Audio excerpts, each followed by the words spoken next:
ನಮಸ್ಕಾರ ವೀಕ್ಷಕರೇ, ನಾವಿವತ್ತು ಕೆಪಿಸಿಸಿ ಕಚೇರಿಯಲ್ಲಿದ್ದೀವಿ. ಇವತ್ತು ದಾಸರಳ್ಳಿ ವಿಧಾನಸಭಾ ಕ್ಷೇತ್ರದ ಪ್ರಭಾವಿ ಮುಖಂಡರಾಗಿರುವಂತಹ PN ಕೃಷ್ಣಮೂರ್ತಿ ಅವರು ಮರಳಿ ಕಾಂಗ್ರೆಸ್ ಪಕ್ಷಕ್ಕೆ ಸೇರ್ಪಡೆಯಾಗಿದ್ದಾರೆ.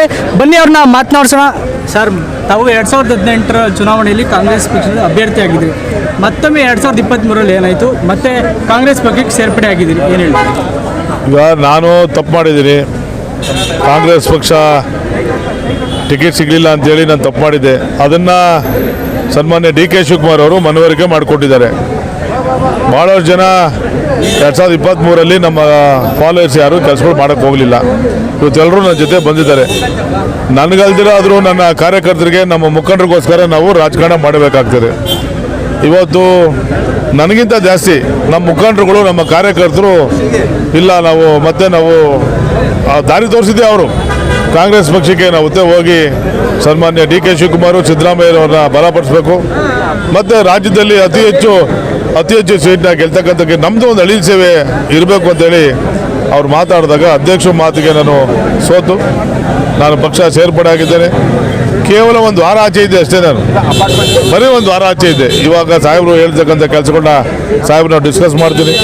ಅವ್ರು ಏನು ಕೊಡ್ತಾರೋ ಜವಾಬ್ದಾರಿನ ಮಾಡ್ತೀವಿ.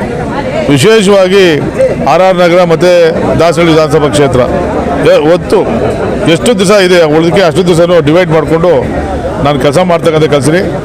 ತಾವು ಹೇಳ್ದಂಗೆ ದಾಸರಳ್ಳಿಲಿ ಯಾವುದೇ ಬಣಗಳು ಯಾವುದೂ ಇಲ್ಲ ಅಂತ ನನ್ನ ಭಾವನೆ. ಇವಾಗಾದರೂ ಎಲ್ಲ ಒಂದಾಗಬೇಕು. ಒಂದು ವೇಳೆ ಬಣ ಇದ್ರೂ ಎಲ್ಲ ಮರೆತು ಒಂದಾಗಬೇಕು. ಎಲ್ಲ ಹೇಳ್ತಾರೆ PN ಕೃಷ್ಣಮೂರ್ತಿ ಅವರೇ ಕಾಂಗ್ರೆಸ್ ಪಕ್ಷಕ್ಕೆ ಬಂದರೆ ಅವ್ರದ್ದೇ ಸಪ್ರೇಟ್ ಬಣ ಆಗುತ್ತೇನೋ ಅನ್ನೋ ಲೆಕ್ಕ. ನಮ್ದು ಆ ಲೆಕ್ಕಾಚಾರ ಇಲ್ಲ ಸರ್. ನಾಳೆ ಆ ಭಾಗದಲ್ಲಿ ಯಾರು ಲೀಡರ್ ಇದ್ದಾರೆ ಅವ್ರಿಗೆ ಎಲ್ಲ ಕರೆದ್ರೂ ಹೋಗ್ತೀವಿ. ಒಬ್ಬ ಸಣ್ಣ ಕಾರ್ಯಕರ್ತರು ಹೋದ್ರೂ ಹೋಗ್ತೀವಿ. ಇರೋದೇ ನಮ್ಗೆ ಟೈಮ್ ಕಮ್ಮಿ, ಭಾಳ 10 ದಿವಸ ನಾವೆಲ್ಲ ಗಲಾಟೆ ಮಾಡ್ಕೊಂಡು ಕೂತ್ಕೊಂಡ್ರೆ ಏನೂ ಆಗಲ್ಲ. ಅಲ್ಲಿ ಕ್ಯಾಂಡಿಡೇಟು ಅಲ್ವಾ, ನಮ್ಮ ರಾಜೀವ್ ಗೌಡರು, ಇಲ್ಲಿ ನಮ್ಮ DK ಸುರೇಶರು, DK ಶಿವಕುಮಾರ್ ಅವ್ರಿಗೆ ಯಾರೇ ಏನೋ ಸಣ್ಣ ಪುಟ್ಟ ಮಾತಾಡೋದು ಏನು ಪ್ರಯೋಜನ ಇಲ್ಲ. ಅವ್ರು ಆಲ್ರೆಡಿ ಇವಾಗಿನ ರಾಜಕಾರಣಿ ಎಲ್ಲ, ಅವರು ಅನುಭವ ಇರತಕ್ಕಂಥ ರಾಜಕಾರಣಿಗಳು. ಅವರು ಕ್ಷೇತ್ರ ಜನತೆಗೆ ಯಾವ ರೀತಿ ಕೆಲಸ ಮಾಡಬೇಕು, ಯಾವ ರೀತಿ ಜನಗಳ ಜೊತೆ ಇರಬೇಕು ಅನ್ನೋದು ಗೊತ್ತಿದೆ ಅವರಿಗೆ. ಸುರೇಶ್ ಅವ್ರ ಜೊತೆ ನಾವು ಹೋಗಿ ಸೇರ್ಕೊತೀವಿ. ಅದೇ ರೀತಿ ನಮ್ಮ ದಾಸರಳ್ಳಿ ವಿಧಾನಸಭಾ ಕ್ಷೇತ್ರದಲ್ಲಿ ಅಲ್ಲಿ 2018ರಲ್ಲಿ ಇದ್ದಿದ್ದಲ್ಲ, ಅಲ್ಲೂ ನಮ್ಮ ಅಭಿಮಾನಿಗಳ ಜೊತೆ ಕೆಲಸ ಮಾಡ್ತಕ್ಕಂಥ ಕೆಲಸವನ್ನು ಮಾಡ್ತೇವೆ. ತಮ್ಮ ಬೆಂಬಲಿಗರಿಗೆ ಏನು ಹೇಳ್ತೀರಿ? ಯಾರ್ಯಾರು ಸೇರ್ಪಡೆ ಆದ್ರು ನಿಮ್ಮ ಜೊತೆ? ಸರ್, ಇವತ್ತು ನಗುಮುಖದ ಜಾನ್ಸನ್ ಅವರು ಕಾಂಗ್ರೆಸ್ ಅವ್ರದ್ದು BJPಗೆ ಹೋಗಿದ್ರು, ಅವರು ಸೇರ್ಕೊಂಡಿದ್ದಾರೆ. ನಮ್ಮ ಬ್ಲಾಕ್ ಅಧ್ಯಕ್ಷರು ನಿರ್ಮಲಮ್ಮ ಅವರು ಸೇರ್ಕೊಂಡಿದ್ದಾರೆ. ನಮ್ಮ RR ನಗರದ ಸುಮಾರು ಕ್ಯಾಂಡಿಡೇಟ್ಗಳು ಇವತ್ತು ಲೀಡರ್ಗಳು ಬಂದು ನಮ್ಮ ಜೊತೆ ಇದ್ದಾರೆ. ಅದರಲ್ಲಿ ಮುಖ್ಯವಾಗಿ ನಮ್ಮ SBM ಕಾಲೋನಿ ರವಿ ಅವರು BJP ಸೇರ್ಕೊಂಡಿದ್ರು. BJPಯಿಂದ ಇವತ್ತು ನೀವು ಬಂದರೆ ನಾನು ಬರ್ತೀವಿ ಅಂತ ಹೇಳಿದ್ರು. ಇನ್ನೂ ಭಾಳ ಜನ ಬರೋರಿದ್ದಾರೆ. ನಾನು ಬಂದಮೇಲೆ ಎಲ್ಲ ಬರೋರಿದ್ದಾರೆ. ಅವರೆಲ್ಲ ಕರ್ಕೊಂಡು ನಾನು ಜೊತೆಲಿ ಹೋಗ್ತಕ್ಕಂಥ ಕೆಲಸ ಮಾಡ್ತೀನಿ. ಅತಿ ಹೆಚ್ಚಿದಾಗಿ ಇವತ್ತೇನು ಫೋಕಸ್ ಆಗಿದೆ, ಜನ ಸುಮ್ಮನೆ TVಯವರೆಲ್ಲ ನೀವೇನು ಬಿಂಬಿಸ್ತಾ ಇದ್ದೀರಾ, ನಮ್ಮ ಬೆಂಗಳೂರು ಗ್ರಾಮಾಂತರ ಹಾಗೆ ಹೀಗೆ ಅಂತೇಳಿ ಏನೂ ಇಲ್ಲ.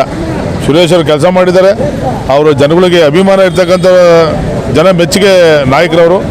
100ಕ್ಕೆ 100ರಷ್ಟು ಸುರೇಶ್ ಅವರು ಗೆಲ್ತಾರೆ. ನಾವು ನಮ್ಮ ಪ್ರಯತ್ನ ನಾವು ಮಾಡ್ತೇವೆ. ನೀವಿನ್ನು ಪಕ್ಷಕ್ಕೆ ಇವಾಗ ಸೇರ್ಪಡೆ ಆಗಿದ್ದೀರಿ. ಅದಕ್ಕಿಂತ ಮುಂಚೆ ನಿಮ್ಮ ಬೆಂಬಲಿಗರು ಎಲ್ಲ ಕಡೆ ಫೋಟೋಗಳನ್ನ ಹಾಕೊಂಡು ಪ್ರಚಾರ ಮಾಡ್ತಾ ಇದ್ದಾರೆ ಕಾಂಗ್ರೆಸ್ ಪಕ್ಷದಲ್ಲಿ. ಅದರಲ್ಲಿ AT ರಮೇಶ್ ಇರ್ಬೋದು, ಕೆಲವರೆಲ್ಲ. ಸರ್, ಪಕ್ಷ ಅವರೆಲ್ಲ ಏನಾಗಿದೆ, 9 ದಿನದಿಂದ ರಾಜಕಾರಣ ಇಲ್ಲ. ಅವರು ಸುಮ್ಮನೆ ಇದ್ಬಿಟ್ಟಿದ್ರು. ಹೈಕಮಾಂಡ್ ಏನು ಡಿಸೈಡ್ ಮಾಡ್ತದೆ ಮಾಡಲಿ ಸರ್. ನನಗೆ MLA ಟಿಕೆಟ್ ಕೊಡಿ ಅಂತ ಸರ್ ಅಧ್ಯಕ್ಷನ ಕೇಳಿಲ್ಲ. ಯಾವ ನಿರೀಕ್ಷಣೆ ಇಲ್ಲ. ದಾಸರಳ್ಳಿ ಆಗಲಿ, RR ನಗರ ಆಗಲಿ, ದಯವಿಟ್ಟು ತಾವೇನು ಕ್ಯಾಂಡಿಡೇಟ್ಸ್ ಏನು ನಾವೇ ಮುಂದಿನ ನಾಯಕರು ಅಂತಿದ್ರೆ ತಾವು ಮಾಡಿ, ದಯವಿಟ್ಟು ನಿಮಗೆ ನಾನು ತೊಂದರೆ ಕೊಡೋಕೆ ಹೋಗೋದಿಲ್ಲ. ಅಧ್ಯಕ್ಷರು ತೀರ್ಮಾನ ಮಾಡ್ತಾರೆ. ಅಧ್ಯಕ್ಷರು ಹಿಂದೆ ಮುಂದೆ ಓಡಾಕೊಂಡಿದ್ರೆ ಸಾಕು. ನಾನು ಹಾಗೆ ರಾಜಕಾರಣದಲ್ಲಿ ನನ್ನ ಹೆಸರಿದೆ. ನಮ್ದೇನು ಕೆಲಸ ಇವಾಗ ನೆಕ್ಸ್ಟು ಅಧ್ಯಕ್ಷರು ಹೇಳ್ದಂಥ ಕೆಲಸಗಳು ನಾವು ಮಾಡ್ತೇವೆ.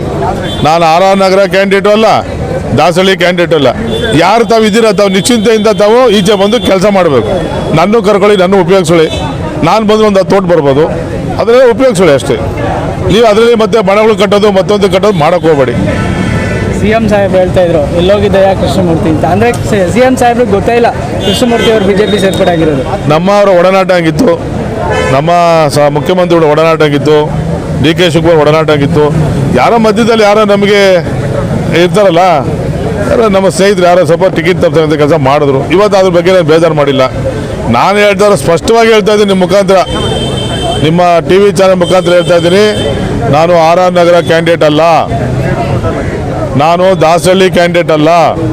ತಮ್ಗೆ ಯಾರು ಪಕ್ಷ ಏನು ಜವಾಬ್ದಾರಿ ಕೊಟ್ಟಿದ್ದಾರೆ, ಯಾರು ಮುಂದೆ ನೀವು ನಾಯಕರಾಗಬೇಕು ಅಂದ್ರೆ ನೀವು ಬೆಳೀರಿ, ನಾನು ನಿಮ್ಗೆ ತೊಂದರೆ ಕೊಡೋಕೆ ಹೋಗೋದು. ಸದ್ಯಕ್ಕಂತೂ ನಿಮ್ಮ ಆಕಾಂಕ್ಷೆ ಆಕಾಂಕ್ಷೆ ಸದ್ಯಕ್ಕಲ್ಲ, ಮುಂದಕ್ಕೂ ಆಕಾಂಕ್ಷೆ ಅಲ್ಲ. ನಾನು ಆಕಾಂಕ್ಷೆ ಅಲ್ಲ. ಇವಾಗ ನೇರವಾಗಿ ಹೇಳ್ಬಿಡ್ತಿದ್ವಿ, ನಿಶ್ಚಿಂತೆಯಿಂದ ಕೆಲಸ ಮಾಡಿ.